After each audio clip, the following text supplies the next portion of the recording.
My name is Gerald Sanderson. I'm a licensed massage therapist. I've been doing this for 12 years. I got into it by an injury and had to see a massage therapist for a while. It really helped, and then I asked him where he went to school, and he told me that there should be more male therapists out there. When I got into it, I was a little unsure about it, but it's something that I really enjoy and love doing. The types of clients that I feel I help the most are people with chronic pain, people who are doing a lot of physical labor, or even sedentary work, like working at a desk. I continue to grow by always learning. I take in inspiration from people around me. I like to talk to my coworkers.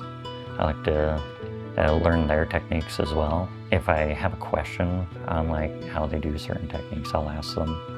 I also seek continuing education all the time. This isn't a field that you can just be stagnant in.